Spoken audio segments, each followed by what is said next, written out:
ناظرین، امید کرتا ہوں آپ خیریت سے ہوں گے۔ کتاب یا ٹی وی میں آپ کو خوش آمدید کہتے ہیں۔ ایک محفل میں گفتگو کے دوران آپ مرشد پاک واصف علی واصف صاحب نے فرمایا کہ تم جتنا مال اکٹھا کر لو، کھاؤ گے تو تم گندم، یا تو تم سونا کھا کے دکھاؤ۔ یہ انسان کو اس کی حیثیت، اس کے اختیار کا دائرہ اور اس کی مقرر شدہ حق بتانے کا ایک نہایت ہی مؤثر بیان تھا، جس کے ذریعے عام لوگ ہدایت لیں گے، خصوصاً وہ لوگ جنہوں نے اللہ کے راستے کو اپنی زندگی کا واحد مقصد بنایا ہے۔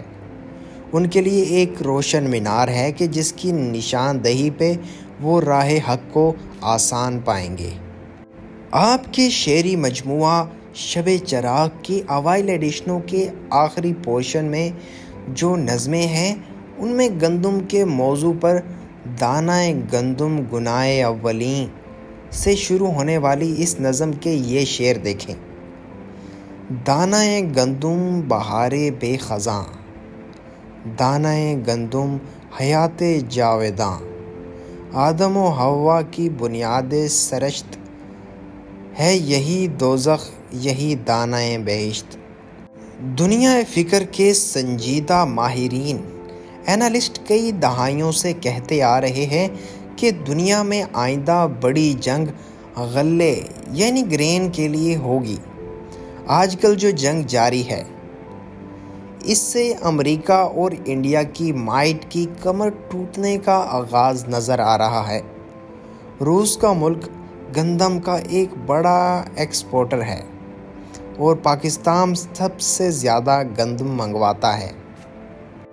آج کل چونکہ گندم ملک کے اکثر علاقوں میں کٹ رہی ہے اور کچھ میں کٹنے والی ہے، تو اس موقع پر مرشد پاک حضرت واصف علی واصف کا گندم کے حوالے سے کلام پیش ہے، جو کہ رزق کے ذکر کے علاوہ روحانی استعاروں سے مالا مال ہے۔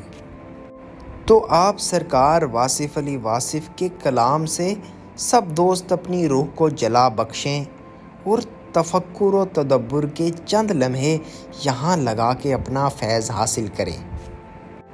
اج کنکاں پکیاں پیار دیاں، سر چک کے واجاں مار دیاں، اے ادھی راتیں لائیاں سن، اے حق دی گل نتار دیاں، بھی ایک ایک کر کے کریا سی، اے خبراں دین ہزار دیاں، اے لڑیاں سچے موتی نہیں، اے دوروں چمکاں مار دیاں، اے سب بڑولے بھر دیون، اے سارے بھار اتار دیاں، اے کن فیکون نو لائیاں سن، اے کنکاں واصف یار دیاں۔